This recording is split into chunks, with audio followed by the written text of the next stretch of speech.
ماہ رمضان مبارک جو اللہ تعالیٰ کی طرف سے ہمارے لیے رحمتوں، برکتوں، بخششوں، گناہوں سے، جہنم سے، شیطان سے، ان تمام چیزوں سے آزادی کا پروانہ لے کر آیا تھا،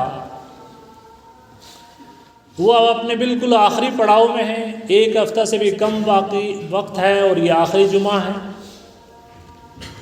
اور اس موقع پر ہر شخص ہم میں سے اپنا احتساب کرے کہ روزہ جس مقصد سے ہمارے اوپر فرض کیا گیا تھا، لعلکم تتقون، تاکہ تم تقوی حاصل کرو،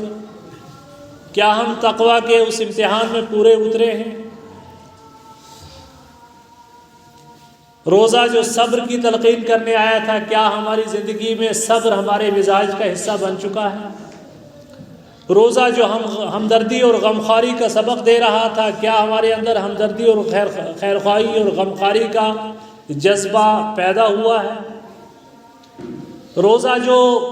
اپنے تمام گناہوں پر غور و فکر کرنے کے بعد سچی توبہ اور رب سے مغفرت اور بخشش طلب کرنے کا آخری موقع تھا، شاید جن کے لیے زندگی کے یہ آخری لمحات ہیں اور جنہیں اس کے بارے میں پتہ نہیں ہے، ان کے لیے آخری موقع تھا، کیا اس آخری موقع کو ہم نے صحیح معنی میں استعمال کیا ہے؟ یہ سب وہ سوالات ہیں کہ جو میں نے اور آپ نے سب نے اپنے آپ سے پوچھنے ہیں، چونکہ ہم سب نے حساب اکیلے دینا ہے، قبر میں اکیلے جانا ہے، حشر میں اکیلے جانا ہے، وَكُلُّهُمْ آتِيهِ يَوْمَ الْقِيَامَةِ فَرْدًا، سب نے اللہ کے سامنے قیامت کے دن اکیلے آنا ہے۔ اور فرمایا کہ تم میں سے ہر شخص اللہ کے سامنے اس انداز میں کھڑا ہوگا، لیس بینہ ترجمان، اس کے اور اللہ کے درمیان کوئی ترجمان نہیں ہوگا، کوئی وکیل نہیں ہوگا۔ تو اس اللہ کے سامنے کھڑے ہونے کا تصور اور اس موقع کا کس قدر ہم نے فائدہ اٹھایا ہے، یہ ایک سوال ہے احتساب کا، جو میں نے اور آپ نے سب نے اپنے آپ سے کرنا ہے۔ رمضان المبارک کی خصوصیات میں ایک خصوصیت یہ ہے، ان للہ عتقاء من النار، اس رمضان کے ہر رات میں اللہ تعالیٰ بہت سارے لوگوں کو جہنم سے آزادی کا پروانہ عطا فرماتا ہے۔ اللہ تعالیٰ ہمیں اور آپ کو اس میں شامل فرمائے۔ لیکن اس جہنم سے آزادی کا پروانہ اس وقت تک نہیں مل سکتا جب تک ہم ایک اور چیز سے آزادی کا پروانہ حاصل نہ کر پائیں، اور وہ ہے شیطان سے آزادی کا پروانہ، اور یہی میری گفتگو کا موضوع بھی رہے گا۔ ایک ایسا دشمن کہ جس کی دشمنی کا ہمیں صحیح معنی میں اندازہ ہی نہیں ہے، جس کے بارے میں اللہ تعالیٰ نے ہمیں خبردار کر دیا تھا، فرمایا تھا یا ایھا الذین آمنوا، اے ایمان والو، لا تتبعوا خطوات الشیطان، شیطان کے قدموں کی پیروی نہ کرنا، شیطان کے قدموں پہ نہ چلنا۔ وَمَن يَتَّبِعْ خُطُوَاتِ الشَّيْطَانِ، اور جو شیطان کے قدموں کی پیروی کرے گا، فَإِنَّهُ يَأْمُرُ بِالْفَحْشَاءِ وَالْمُنكَرِ، تو شیطان کا کام ہی یہ ہے کہ وہ تمہیں برائیوں اور بے حیائیوں کا حکم دیتا ہے۔ جس قدر کسی برائی کا تصور کیا جا سکتا ہے، اس کو پھیلانا شیطان کا مشن ہے۔ ایک گزارش کروں گا کہ آگے جتنی گنجائش بنتی ہو آگے جگہ چھوڑیں تاکہ لوگ آگے آ جائیں۔ میری بہنیں جو سامنے خواتین کے حال میں ہے، وہاں بھی یہ اطلاع ملی ہے کہ وہاں بھی خواتین پیچھے بیٹھی رہتی ہیں، آگے جگہ خالی ہوتی ہے، تو آگے جگہ پر کریں تاکہ بعد میں آنے والوں کو گنجائش ملے۔ تو کیا فرمایا کہ شیطان کے قدموں کی پیروی نہ کرو، اس لیے کہ فإن الشیطان یأمر بالفحشاء والمنکر، فإنہ یأمر بالفحشاء والمنکر، وہ بے حیائیوں اور برائیوں کا حکم دیتا ہے۔ وَلَوْلَا فَضْلُ اللَّهِ عَلَيْكُمْ وَرَحْمَتُهُ، اور اگر اللہ کا فضل اور اس کی رحمت نہ ہوتی ما زکا منکم من احد ابدا، تم میں سے کبھی کوئی شخص پاکیزگی حاصل کر ہی نہ پاتا، شیطان کی آلائشوں سے محفوظ نہ رہتا۔ ولیکن اللہ یزکی من یشاء واللہ سمیع علیم، لیکن اللہ تعالیٰ جسے چاہتا ہے پاک کرتا ہے، اللہ بہت سننے والا اور جاننے والا ہے۔ گویا اس آیت کے اندر جہاں شیطان کے خطرے سے تنبیہ کی گئی ہے، وہاں یہ امید بھی دلائی گئی ہے کہ تمہیں اللہ تعالیٰ کی رحمت ڈھانپنے کے لیے انتظار میں ہے، اور تمہیں پاک کرنے کے لیے اور شیطان کے منصوبوں کو ناکام کرنے کے لیے اللہ کی ذات موجود ہے۔ اور یہ بات میں پہلے کہہ دینا چاہوں گا کہ شیطان کوئی ناقابل تسخیر طاقت نہیں ہے، اللہ کے مقابل میں کوئی بڑی طاقت نہیں ہے۔ پارسیوں کے ہاں ایک تصور ہے یزداں اور اہرمن۔ یزداں وہ کہتے ہیں نیکی کے خدا کو، اور اہرمن کہتے ہیں وہ برائی کے خدا کو۔ گویا نیکی کا خدا اور برائی کا خدا دونوں کو پیرلل ایک دوسرے کے آمنے سامنے تصور رکھتے ہیں۔ اور دوسرے بہت سارے مذاہب میں بھی یہ تصور ہے کہ ایک طرف خدا ہے اور ایک کے طرف اس کے مقابلے میں ایک طاقت ہے، لیکن ایسا نہیں ہے۔ اسلام میں ایسا کوئی تصور نہیں ہے۔ شیطان اللہ تعالیٰ کی طاقت کے سامنے کچھ بھی نہیں ہے۔ ان کید الشیطان کان ضعیفا، اللہ نے فرمایا شیطان کا مکر بہت کمزور ہے۔ شیطان تو بہت کمزور ہے، اس کا مکر بہت کمزور ہے، اور انسان بھی کمزور ہے۔ وَخُلِقَ الْإِنسَانُ ضَعِيفًا، انسان بھی کمزور پیدا کیا گیا۔ یہ دونوں مخلوقات بہت کمزور ہیں، ایک اپنے ارادے میں کمزور ہے، ایک اپنے جذبات کو کنٹرول کرنے میں کمزور ہے، ایک اپنی خواہشات پہ کنٹرول کرنے میں کمزور ہے، اور دوسرا اپنی مکر و چال میں کمزور ہے۔ دونوں کمزور ہیں، اور جب دو کمزور آپس میں لڑ بھڑ رہے ہوں تو پھر کوئی تیسرا طاقتور مداخلت کرتا ہے، تبھی کامیابی ہوتی ہے، اور وہ طاقتور ذات اللہ تعالیٰ کی ہے۔ وہ طاقتور ذات اللہ تعالیٰ کی ہے، اور اسی لیے یہ ساری گفتگو کا انتخاب کیا گیا ہے کہ ہم اس طاقتور ذات کی قدرت اور اس کی پناہ میں آ جائیں۔ اللہ تعالیٰ نے اصل میں اس ساری کائنات کو ایک امتحان کے نظام سے گزارا ہے۔ بنیادی فلسفہ جو ہے وہ امتحان ہے۔ حضرت آدم علیہ السلام کو پیدا کیا، فرشتوں سے اور شیطان سے سجدہ کرنے کا حکم دیا، فرشتے امتحان میں پاس ہو گئے۔ حضرت آدم علیہ السلام کا، بلکہ حضرت آدم کا ہی پہلے امتحان کر لیا گیا، کچھ اسماء سکھائے اور پھر اس کے بارے میں پوچھا، فرشتوں سے پوچھا، وہ نہ بتا پائے، اور اس کے بعد انسان کی برتری اللہ تعالیٰ نے ظاہر فرمائی حضرت آدم علیہ السلام کی،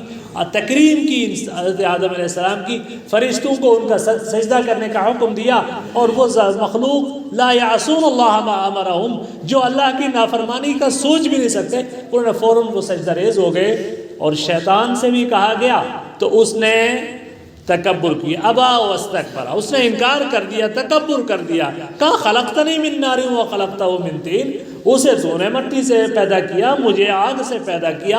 آگ کی صفت اٹھنا، اس کی صفت بیٹھنا، یہ اٹھنے والا بیٹھنے والے کے سامنے کیسے سجدہ کر سکتا ہے؟ گویا شیطان کا سب سے پہلی آرگومنٹ، سب سے پہلی دلیل ایک تو قیاس تھی، قیاس باطل، عقل کا غلط استعمال، اور تکبر، یہی برائی کی جڑ بھی ہے۔ حضرت آدم علیہ السلام سے لے کے نبی کریم صلی اللہ علیہ وسلم تک جتنے انبیاء کو جھٹلایا گیا ہے، تو لگ بھگ اس میں یہی وہ چیزیں تھیں کہ جو کفار کے لیے بنیادی حوالہ رہتی تھی۔ پھر اس کے نتیجے میں اللہ تعالیٰ نے اس امتحان میں ناکامی کی وجہ سے شیطان کو ہمیشہ تک کے لیے جہراندہ درگاہ کیا، مردود قرار دیا۔ تو اس نے، اللہ نے فرمایا رب بما اغویتنی، اے رب تو نے مجھے جو ہے وہ یہاں پر آج گمراہ چھوڑ دیا ہے، تو پھر میں ان کو ہمیشہ کے لیے گمراہ کرتا رہوں گا۔ میں جو ہے ان سے، ان کے آگے سے، پیچھے سے اور ہر اعتبار سے ان کو جو ہے ان کے اوپر اپنے مکر و فریب کے جال پھینکوں گا اور ان کو ناکام اور نامراد کر دوں گا۔ تو پھر اللہ تعالیٰ نے فرمایا کہ ٹھیک ہے، تمہیں اگر یہ مہلت چاہیے قیامت کی صبح تک تو تمہیں مہلت دی جاتی ہے۔ تو اللہ تعالیٰ کے لیے کوئی اتنا بڑا مسئلہ نہیں تھا کہ شیطان کو ایک برابر سطح پر ایک موقع دیا جا رہا ہے، لیول پلینگ فیلڈ دیا جا رہا ہے، صرف اس لیے کہ انسانوں کو یہ امتحان سے گزارنا تھا۔ وہ جنت کے جس سے انسانوں کو نکالا گیا، اس جنت کے حقیقی وارثوں کو چھانٹنا تھا۔ اب یہ سب کیوں ہے؟ یہ اللہ تعالیٰ ہے، فعال لما یرید، وہ جو چاہتا ہے وہ کرتا ہے۔ لا یسأل عما یفعل وهم یسألون، اللہ سے نہیں پوچھا جا سکتا کہ اس نے یہ سارا نظام کیوں کیا ہے۔ ہاں ہمارا کوئی گستاخ قوال تو یہ بکواس کر سکتا ہے کہ یہ گورکھ دھندا ہے، اور جو اللہ کی کتاب کو چھوڑ کر قوالوں اور شاعروں اور گیت بیت کے پیچھے جاتے ہیں، وہ تو اس میں کچھ نکتے بھی ڈھونڈ لیتے ہیں کہ صاحب اس میں بڑی روحانیت ہے کہ جی قوال صاحب نے کہا ہے کہ سب گورکھ دھندا ہے۔ وہ اللہ کی ساری کائنات کو اور اس کے پورے نظام کو گورکھ دھندا کہہ کے بھی جو ہے وہ ولایت کا دعویٰ کر سکتے ہیں، لیکن نہیں، اللہ کے بندے کہیں گے کہ ہم جو ہے سمعنا واطعنا، اللہ نے جو فرمایا وہ ہمیں قبول ہے، اس نے امتحان میں ڈالا ہے اور ہم نے امتحان میں پکا اترنا ہے۔ اللہ تعالیٰ نے اس مخلوق کو، اس بنو آدم کو بہت محبت کے ساتھ خطاب کیا ہے۔ کیا فرمایا؟ یا بنی آدم لا یفتننکم الشیطان کما اخرج ابویکم من الجنت ینزع عنہما لباسہما لیریہما سوآتہما، اے بنی آدم تمہیں شیطان فتنے میں نہ ڈال دے جیسے تمہارے والدین آدم اور حوا کو اس نے آزمائش میں ڈال کر جہاں جنت سے نکلوا دیا تھا، ینزع عنہما لباسہما، اور اس کے نتیجے میں ان کے کپڑے تک اتروا لیے تھے، لیریہما سوآتہما، تاکہ وہ ایک دوسرے کی پردہ گاہ کو دیکھیں۔ تو شیطان نے جو پہلا حملہ کیا حضرت آدم اور حضرت حوا پر، اس کے نتیجے میں ان کے کپڑے اترے اور بے ستری ہوئی۔ اور آج بھی شیطان کی یہ کوشش ہوتی ہے کہ سب سے پہلے کپڑے اترے۔ میں کہتا ہوں یہ فیشن ڈیزائننگ جو آج کل ہو رہی ہے نا، یہ ڈائریکٹ اس کی جو کوچنگ ہے وہ شیطان کی طرف سے ہو رہی ہے۔ دن بدن کپڑے ایسے متعارف ہو رہے ہیں ہمارے مسلم بچوں اور بچیوں کے کہ ہر 6 مہینے کے بعد، ہر سال کے بعد آپ تبدیلی دیکھیں گے اپنے معاشرے کے اندر۔ آنکھیں عادی ہو گئی ہیں بے حیائی کی، اب وہ باپ، کسی باپ کی جو ہے آنکھ شرم سے نہیں جھکتی، کسی بھائی کے ماتھے پر بل نہیں آتا، کسی قریبی کو اس چیز کا احساس نہیں ہوتا کہ ہماری بچی، ہماری بہن، ہماری بیٹی، ہمارے خاندان کی خاتون کس انداز میں باہر نکل رہی ہے، ہمارے لڑکے کس طریقے سے مخنث بن رہے ہیں، اپنی جنس تبدیل کرنے پر اتارو نظر آتے ہیں۔ جو لڑکیاں ہیں وہ لڑکا بننا چاہتے ہیں، جو لڑکے ہیں وہ لڑکیاں بننا چاہتے ہیں، اور اس کو مزین کر دیا گیا ہے۔ یہ شیطان کے وہ ہتھیار ہیں کہ جس کے نتیجے میں ہمارے اس معاشرے کو دن بدن ننگے پن کی طرف، عریانیت کی طرف، فحاشی کی طرف لے جایا جا رہا ہے، اور اتنے تیزی کے ساتھ یہ تبدیلی آ رہی ہے کہ کسی کو احساس ہی نہیں ہے، اور یہ سارے کے سارے مناظر ہماری آنکھوں کے لیے عام منظر بن چکے ہیں۔ آگے اللہ نے فرمایا ان الشیطان لکم عدو فاتخذوہ عدوا، شیطان تمہارا دشمن ہے، اسے دشمن بنائے رکھو۔ انما یدعو حزبہ لیکونوا من اصحاب السعیر، اس کی تو کوشش ہے کہ اس کی پارٹی کے جتنے لوگ ہیں، حزب الشیطان کے لوگ ہیں، وہ سارے کے سارے جہنم کا لقمہ بنے۔ آگے فرمایا الم اعہد الیکم یا بنی آدم، اے بنی آدم میں نے تم سے یہ وعدہ نہیں لیا تھا۔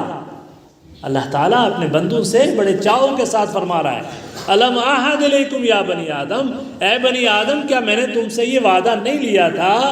اللہ تعبدوا الشیطان، کہ تم شیطان کی عبادت نہ کرنا، انہ لکم عدو مبین، بے شک وہ تمہارا کھلا دشمن ہے۔ آج حقیقت یہ ہے کہ یورپ کے اندر، چونکہ یورپ تو ہم سے بہت آگے ہے نا، ہم بھی کہتے ہیں جی مغرب ہم سے بہت آگے ہے، یقیناً وہ ہم سے بہت آگے ہے، اور وہ اس قدر آگے پہنچ چکے ہیں کہ ان کے ہاں شیطان کا چرچ بھی موجود ہے. شیطان کی باضابطہ پوجا ہوتی ہے، باضابطہ اس نام سے کہ وہ شیطان کی پوجا کرتے ہیں، اور وہ ساری کی ساری رسمیں انجام دی جاتی ہیں شیطان کی پوجا کے لیے، کہ جس کا کوئی انسان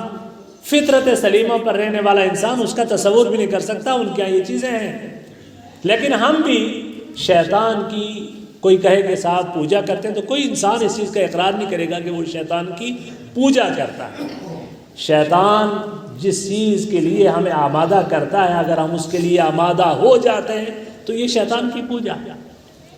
اللہ تعالیٰ نے قرآن کریم میں نصارہ کا ذکر کیا، عیسائیوں کا ذکر کیا، فرمایا کہ اتخذوا احبارهم ورهبانهم اربابا من دون اللہ. انہوں نے اپنے جو علماء تھے اور راہب تھے ان کو اللہ کے سوا رب بنا لیا. حضرت عدی بن حاتم عیسائی سے جب مسلمان ہوئے تو اللہ کے رسول سے فرمانے لگے کہ قرآن میں ایک آیت ایسی ہے جس پہ مجھے بڑا تعجب ہے کہ ہم لوگ تو عیسائیت سے آئے ہیں، ہم نے کبھی اپنے علماء کی جو ہے ان کو رب نہیں بنایا. تو یہ اللہ نے کیسے فرما دیا؟ اللہ کے رسول نے فرمایا تمہارے علماء جس چیز کو حلال کہتے تھے وہ حلال سمجھتے تھے، تم کہا جس چیز کو وہ حرام کہتے تھے تم اس کو حرام کہتے تھے، کہا بالکل. کہا تم نے ان سے دلیل مانگی؟ کیا اللہ کی کتاب میں تم نے اس کا ثبوت دیکھا؟ کہا نہیں ہم نے نہیں دیکھا، ہمارے مولوی جو کہتے رہے ہم اس کو مانتے رہے. کہا یہی ان کو رب بنانا ہوا ہے. تو شیطان کو بھی رب بنانا، شیطان کی بھی عبادت کرنا، یہ بھی کیا ہے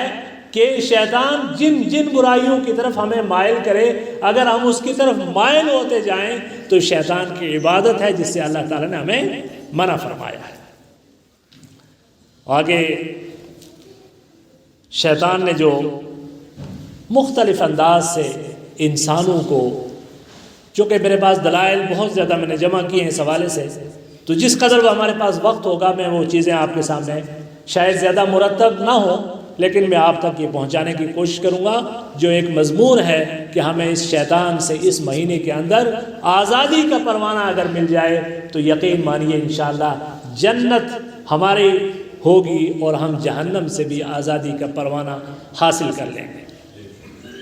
شیطان نے اللہ تعالیٰ سے کہا قال ربی بما اغویتنی لاقعدن لهم صراطک المستقیم. اے میرے رب تو نے اگر مجھے گمراہ کر دیا ہے تو اب میں تیرے ان بندوں کو جن کو تو نے پسند کیا ہے ان کے راستے، ان کے صراط مستقیم میں بیٹھوں گا. ثم لآتینہم من بین ایدیہم ومن خلفہم، میں ان کے آگے سے بھی ان کے پیچھے سے بھی آؤں گا. وعن ایمانہم وعن شمائلہم، ان کے داہنے طرف سے بھی اور بائیں طرف سے بھی آؤں گا. ولا تجد اکثرہم شاکرین، اور تو ان میں سے اکثر لوگوں کو شکر گزار نہ پائے گا. یقیناً انسانوں میں سے شکر گزار لوگ بہت کم ہیں. اللہ نے خود فرمایا وَقَلِيلٌ مِّنْ عِبَادِيَ الشَّكُورُ، میرے بہت کم بندے ایسے ہیں کہ جو شکر گزار ہیں، جو اللہ تعالیٰ کی عطا چاہے صحت کی صورت میں ہو، مالداری کی صورت میں ہو اور بہت سارے مواقع کی صورت میں اس کا شکر کرنے والے لوگ بہت کم ہیں. شکوہ کرنے والے لوگ بہت ہوں گے. ہر شخص کے پاس جتنا ہے اس سے زیادہ کی طلب ہے، زیادہ کی خواہش ہے اور زیادہ کی لوٹ کھسوٹ ہے، ایک دوسرے کی چھیننے کا مزاج ہے. یہ ناشکری کی علامت ہے. اور یہ جو شیطان انسان کے اوپر جو مسلط کیا گیا ہے، آگے اور پیچھے، دائیں اور بائیں اور ہر اعتبار سے انسان کے اوپر جو حملہ آور ہوتا ہے، یہ ایسا ہے کہ اس سے کوئی بھی نہیں بچا. صحیح حدیث ہے، نبی کریم صلی اللہ علیہ وسلم ایک مرتبہ فرماتے ہیں، حضرت عائشہ صدیقہ فرماتی ہیں کہ ایک دن اللہ کے رسول صلی اللہ علیہ وسلم رات کو اٹھ کے باہر تشریف لے گئے تو مجھے لگا کہ شاید کسی دوسری ازواج مطہرات کے پاس تشریف لے گئے ہوں گے، تو مجھے کچھ غیرت محسوس ہوئی. حالانکہ اللہ کے رسول صلی اللہ علیہ وسلم کو اللہ تعالیٰ کے حکم کے تحت آپ نے زیادہ شادیاں فرمائیں اور یہ آپ کے خصائص میں سے تھا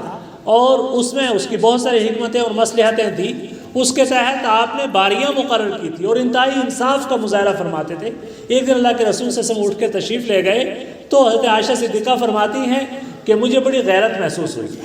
اور تھوڑی دیر میں اللہ کے رسول صلی اللہ علیہ وسلم واپس تشریف لے آئے تو آپ کو محسوس ہو گیا کہ مجھے برا لگا ہے. تو مجھے فرمانے لگے کیا بات ہے عائشہ، تمہارا شیطان آ گیا کیا؟ مطلب یہ ہے کہ تمہیں کیا کوئی بدگمانی ہوئی ہے، تمہیں کچھ غیرت محسوس ہو رہی ہے؟ اللہ کے رسول فرمانے لگی اللہ کے رسول آپ جیسی ذات کے لیے غیرت کون نہ محسوس کرے، آپ جیسی ذات کے لیے غیرت کون نہ محسوس کرے، میں نے تو غیرت کی ہے، لیکن آپ نے یہ کیا فرمایا کہ مجھ پہ شیطان آ گیا، کیا مجھ پر بھی شیطان کا غلبہ ہو سکتا ہے؟ فرمایا سب پر غلبہ ہو سکتا ہے۔ فرمایا کہ قال یا رسول اللہ معیشت، قال نعم، قلت ومع کل انسان، کیا ہر انسان کے ساتھ شیطان ہوتا ہے؟ قال نعم، آپ نے فرمایا ہاں ہر انسان کے ساتھ شیطان ہوتا ہے۔ قلت ومعک یا رسول اللہ، اللہ کے رسول صلی اللہ علیہ وسلم کیا آپ کے ساتھ بھی شیطان ہوتا ہے؟ قال نعم ولكن ربی اعاننی علیہ حتی اسلم، فرمایا ہاں میرے ساتھ بھی اللہ تعالیٰ نے اس کو متعین کیا ہے، لیکن اللہ کی مدد سے وہ مجھ پر غلبہ نہیں پا سکا، بلکہ وہ تو مسلمان ہو گیا ہے۔ تو فرمایا کہ ہر انسان کے ساتھ ایک قرین سو ہوتا ہے اور ایک قرین جو ہے ملک ہوتا ہے، ایک فرشتہ ہوتا ہے اور ایک شیطان ہر انسان کے ساتھ قرین ہے، یعنی وہ اس کے جس کو ہمزاد کہا جاتا ہے، وہ شیطان بھی ہے اور اللہ نیکی کے فرشتے بھی ہیں اور برائی کے یہ طلبگار جو شیاطین بھی ہیں، نیکیوں کے لیے بھی حکم دینے والے ہیں، نیکیوں کے لیے آمادہ کرنے والے، نیکیوں کے لیے راستے آسان کرنے والے بھی ہیں، اور جو نیکی کا راستہ چھوڑ کر برائی کی طرف آمادہ ہوں تو پھر وہ جو ہے اللہ نے فرمایا قرآن کریم میں کہ پھر یہ ہوتا ہے کہ نوَلِّهِ مَا تَوَلَّى وَنُصْلِهِ جَهَنَّمَ وَسَاءَتْ مَصِيرًا، پھر اس کا رجحان اگر برائی کی طرف ہے، وہ نیکی والے کا حکم دینے والے فرشتوں کی طرف توجہ نہیں کرتا، 5 وقت کی اذان ہوتی ہے، خیر کی طرف منادی ہوتی ہے، اچھائیوں کے مواقع آتے ہیں اور ان مواقع کی طرف رہنمائی بھی ہوتی ہے، نفس جو ہے اس کی طرف جو خیر کی طرف آمادگی بھی کرتا ہے، لیکن پھر اگر اس کو چھوڑ کر انسان شیطان کے راستے کو اگر ترجیح دینے لگ جائے تو پھر اللہ فرماتا ہے نوَلِّهِ مَا تَوَلَّى، پھر وہ جدھر جانا چاہتا ہے، جدھر مڑنا چاہتا ہے ہم اس کو ادھر ہی موڑ دیتے ہیں، وَنُصْلِهِ جَهَنَّمَ وَسَاءَتْ مَصِيرًا، پھر ہم اس کو جہنم میں داخل کر دیں گے اور برا ٹھکانہ ہے۔ لہٰذا کوشش یہ ہونی چاہیے کہ میرا اور آپ کا ضمیر اور اللہ تعالیٰ کی طرف سے متعین کردے فرشتے اور خیر کی طاقتیں ہمیں خیر کے راستے پہ چلانے کے لیے اشارے دیں، اللہ کے منادی کی پکار پر جائے لبیک کہنے کا اشارہ دیں، ہمارے قدم مسجد کی طرف بڑھنے لگے، ہمارا ہاتھ جیب کی طرف خیر کے لیے بڑھنے لگے، ہمارا زبان خیر کہنے کے لیے آمادہ ہو تو اس موقع کا فائدہ اٹھائیں، یہ موقع ہے، کہیں ایسا نہ ہو کہ شیطان غلبہ پا جائے اور ہم دوسرے راستے کی طرف نکل جائیں۔ تو فرمایا اللہ کے رسول نے فرمایا ما منکم من احد الا وقد وکل به قرینہ من الجن، تم میں سے ہر شخص کے لیے موکل کر دیا گیا ہے ایک جن کا قرین، وقرینہ من الملائکہ، اور ملائکہ میں سے بھی جو ہے قرین اس کے لیے متعین کر دیا گیا ہے۔ اور پھر اس کے بعد فرمایا کہ ان الشیطان یجری من بنی آدم مجری الدم، شیطان بنی آدم کے خون کی گردش کے ساتھ خون کے اندر گردش کرتا ہے اور انسان کے جذبات کے اوپر وہ مسلط ہونے کی کوشش کرتا ہے۔ اب شیطان کس طریقے سے انسان کو کے اوپر حاوی ہوتا ہے، اس کے مختلف طریقے ہیں جنہیں سمجھنے کی ضرورت ہے۔ سب سے پہلی چیز یہ ہے کہ شیطان انسانوں کے لیے برائی کو مزین کر دیتا ہے، برائی کو جو ہے گلوریفائی کرتا ہے، اس کو خوبصورت کر کے پیش کرنے کی کوشش کرتا ہے اور انسان اس کو سمجھتا ہی نہیں۔ دیکھیے کوئی بھی بدعتی جو بدعت کر رہا ہے وہ کبھی بھی اپنی بدعت کو برائی سمجھ کر نہیں کر رہا ہے۔ آپ نے دیکھا گنہگار کبھی کبھی توبہ کر لیتا ہے، چونکہ اس کو احساس ہوتا ہے کہ وہ شراب پی رہا ہے، وہ برائی کر رہا ہے، وہ گناہ کر رہا ہے، وہ اپنے جب بھی اس کے دل کے اندر اللہ تعالیٰ کی طرف سے کوئی بات آئے گی اور وہ پلٹے گا، وہ استغفار کرے گا، وہ برائی سے پلٹ کر خیر کی طرف آ جائے گا۔ لیکن بدعتی کبھی بھی عام طور پر الا یہ کہ کسی کو اللہ تعالیٰ ہدایت دے، بدعتی عام طور پر اپنی بدعت سے توبہ نہیں کرتا، اس لیے کہ وہ بدعت کو سنت سمجھتا ہے، وہ اس کو خیر سمجھتا ہے، وہ اس کو نیکی سمجھتا ہے، وہ اولیاء اللہ سے محبت کا اور محمد رسول اللہ صلی اللہ علیہ وسلم سے محبت کا دم بھرتے ہوئے وہ اس طرح کی حرکتیں کرتا ہے، اس لیے وہ ہدایت سے عام طور پر محروم رہتا ہے، اس لیے کہ شیطان الشیطان سول لهم واعملاهم، اس لیے کہ شیطان نے ان کے لیے ان برائیوں کو، ان بدعتوں کو مزین کر کے رکھا ہوا۔ آپ نے اس پچھلے عرصے میں دیکھا ہوگا کہ کیسے کیسے ویڈیوز مسجدوں کے اندر ڈانس کر رہے ہیں، پاگلوں کی طرح ناچ رہے ہیں، اچھل رہے ہیں، کود رہے ہیں، کیا کیا حرکتیں کر رہے ہیں۔ ایک جو ہے وہ ملنگ ہے، اس کے آگے پیچھے جھنجھنے لٹکے ہوئے ہیں، اور وہ جو ہے ہاتھ میں ڈنڈے ہیں، اور منہ میں جو ہے سلاخ ڈالی ہوئی ہے، وہ ناچ رہا ہے، آگے پیچھے کیا کیا بےہودہ ترین حرکتیں ہو رہی ہیں، اور انہیں لوگ دین سمجھ رہے ہیں، انہیں لوگ خیر سمجھ رہے ہیں، انہیں لوگ روحانیت سمجھ رہے ہیں۔ الشیطان سول لهم واملاهم، یہ شیطان نے ان کے لیے ان برائیوں کو، کہ جن برائیوں کو ختم کرنے کے لیے محمد رسول اللہ صلی اللہ علیہ وسلم تشریف لائے تھے، ان چیزوں کو انسانوں کے لیے مزین کر دیا، وہ چیزیں بہت اچھی لگنے لگ گئی۔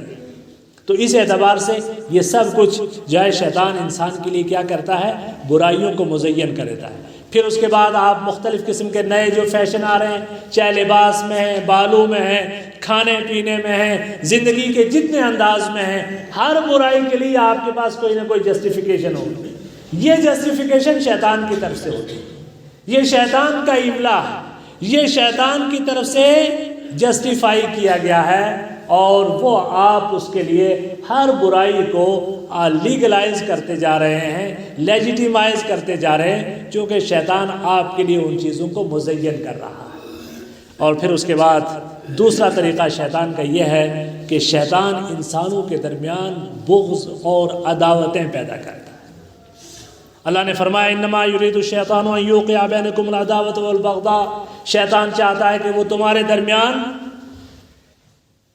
جب بغض اور عداوت پیدا کرے، فی الخمر والمیسر، شراب اور جوئے کے ذریعے، وَيَصُدَّكُمْ عَنْ ذِكْرِ اللَّهِ وَعَنِ الصَّلَاةِ، اور تمہیں اللہ کے ذکر سے اور نماز سے روک کے رکھے، فَهَلْ أَنْتُمْ مُنْتَهُونَ، کیا تم رکنے والے ہو؟ اللہ کا یہ حکم سننے کے بعد، اللہ تعالیٰ کی مرضی جاننے کے بعد بھی کیا تم اپنے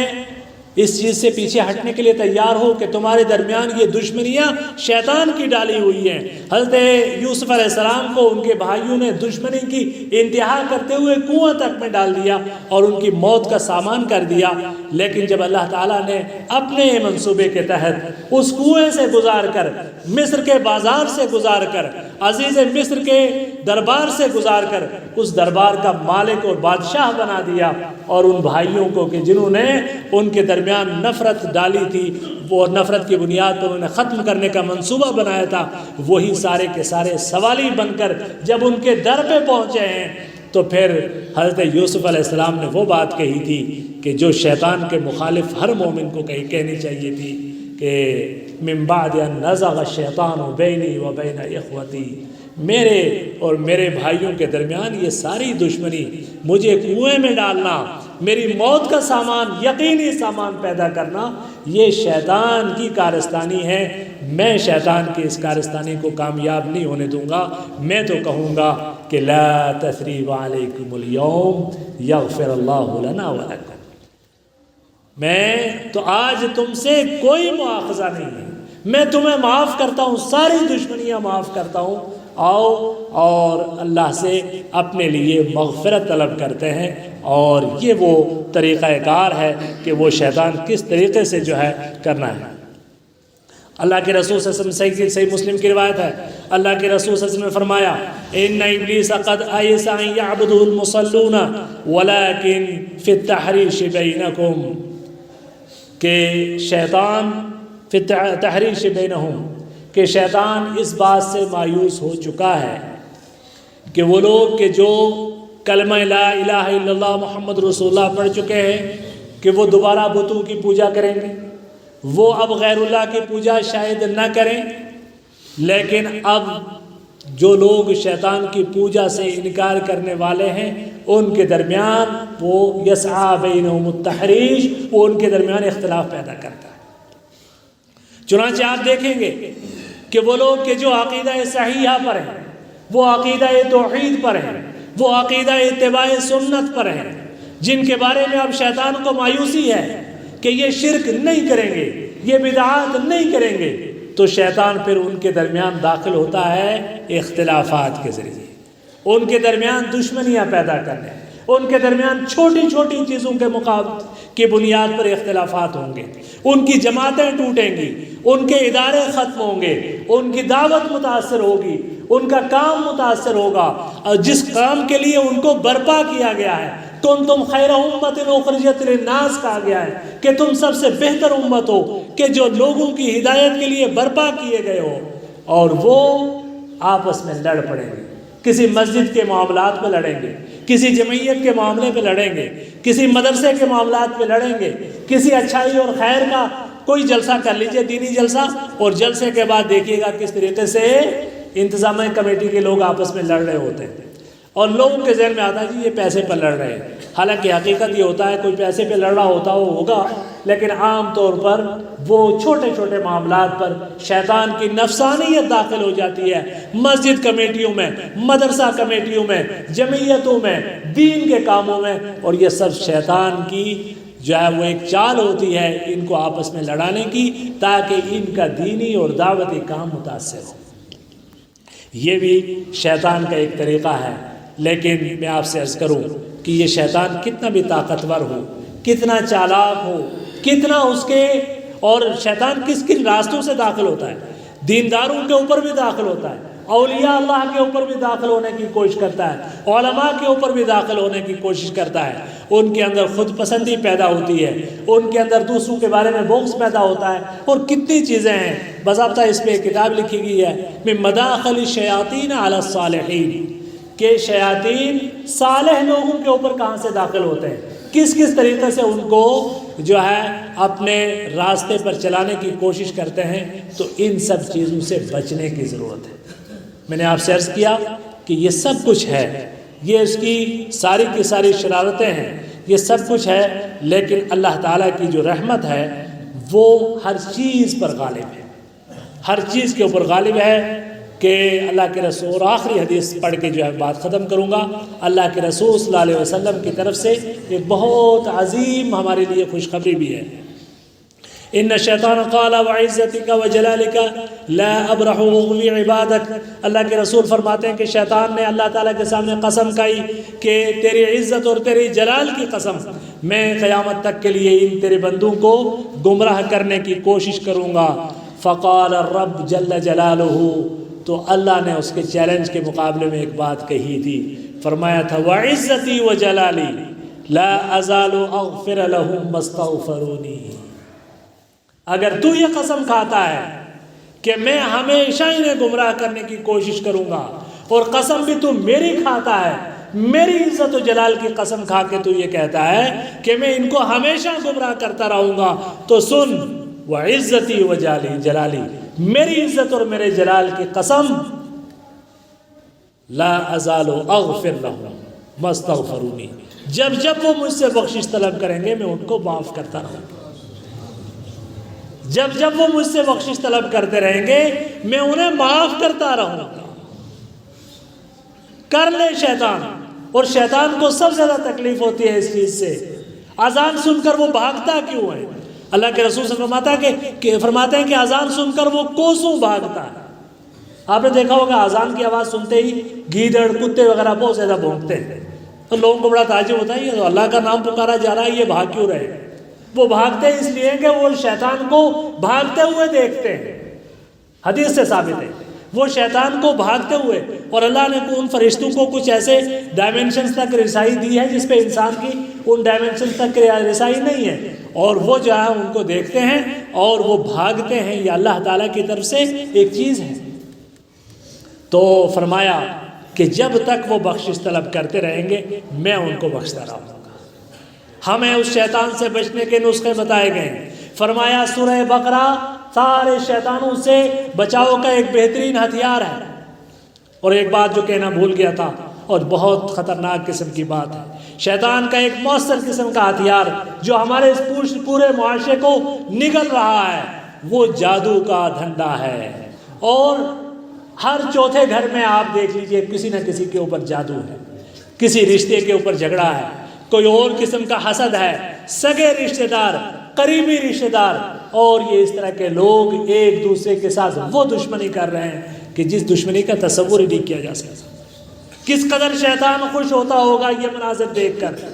کہ لوگ کس طریقے سے شیطان کے ہتھ کنڈو کے شکار ہو کر اپنے بھائی، اپنے قریبی، اپنے پڑوسی، اپنے رشتہ دار، اپنے جو ہے جاننے والوں کے اوپر جادو کر کے ان کو تباہ کر رہے ہیں۔ اور اس جادو کا دھندا کرنے والے بزرگ مانے جاتے ہیں، ان کو پیر مانا جاتا ہے، ان کو ولی مانا جاتا ہے، ان کے لیے کیا کیا نام دیے جاتے ہیں، جبکہ قرآن میں ان کے لیے ایک ہی لفظ ہے۔ اللہ نے فرمایا وَلَكِنَّ الشَّيَاطِينَ كَفَرُوا يُعَلِّمُونَ النَّاسَ السِّحْرَ، یہ شیطان کافر ہیں کہ جو لوگوں کو جادو سکھاتے ہیں، جادو کا دھندا کرتے ہیں۔ اور محمد رسول اللہ صلی اللہ علیہ وسلم نے فرمایا تھا کہ حد الساحر ضربه بالسیف، جادوگر کی سزا اس کی گردن اتارنا ہے۔ چنانچہ جہاں اسلامی ممالک ہیں، سعودی عرب وغیرہ، وہاں جادوگروں کی گردنیں اتاری جاتی ہیں، اور جن کو ہم آج کرامتیں مانتے ہیں ان کو سعودی عرب میں مشعوذین مانتے ہیں۔ وہاں ایک پورا ادارہ ہے کہ حیات الشعوذہ کے نام سے، کہ جو پورے معاشرے کے اندر ڈھونڈتا ہے وہ جو تویز بتی کا دھندا کرنے والے، وہ جو کرامتوں کا دعویٰ کرنے والے، وہ جو چمتکار دکھانے والے، ان سب کو پکڑ کر ان کی گردنیں اتاری جاتی ہیں، تب جا کے سماج بچتا ہے۔ اور ہمارے سماج میں ان کو بزرگ مانا جاتا ہے، اور ان کا طریقہ واردات بھی یہ ہوتا ہے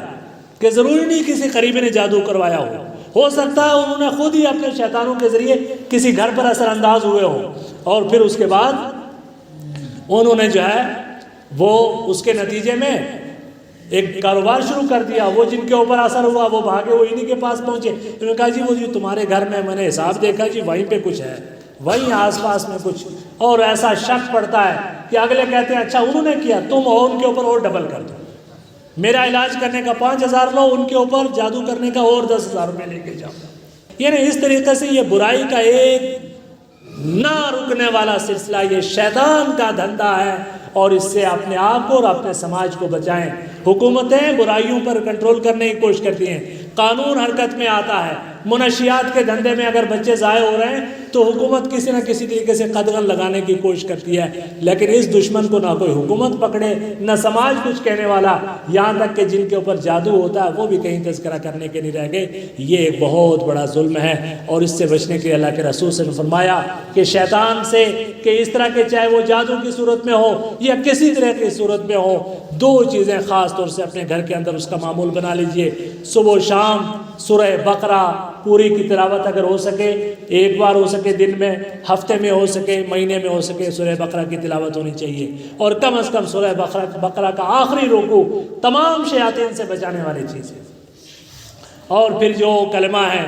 لا الہ الا اللہ وحدہ لا شریک لہ الملک ولہ الحمد وهو علی کل شیء قدیر، صبح 10 بار، شام کو 10 بار، یہ شیطان سے بچاؤ کی گارنٹی ہے جناب محمد رسول اللہ صلی اللہ علیہ وسلم کی طرف سے۔ اس اعتبار سے اور بہت ساری چیزیں، اللہ تعالیٰ کے راستے میں نمازوں میں جانا، پابندیاں کرنا، اور گھر کے اندر پاکیزگی رکھنا، پردے کی پابندی رکھنا، گھر کے اندر جو ہے وہ فوٹو، بت، کتا، اس طرح کی تمام جو چیزیں جو شیطان کو لانے والی ہیں، ان سے دور رہیں گے تو انشاءاللہ شیطان بھی ہم سے دور رہے گا، اور ہم اللہ تعالیٰ کی پناہ میں آ جائیں گے، اور ہر وقت اللہ تعالیٰ سے پناہ طلب کرتے رہا کریں۔ اعوذ باللہ من الشیطان الرجیم، رب اعوذ بک من ہمزات الشیاطین، رب اعوذ بک من ہمزات الشیاطین، رب اعوذ بک من ہمزات الشیطان۔ اقول قولی ھذا واستغفر اللہ لی ولکم ولسائر المسلمین فاستغفروہ انہ هو الغفور الرحیم۔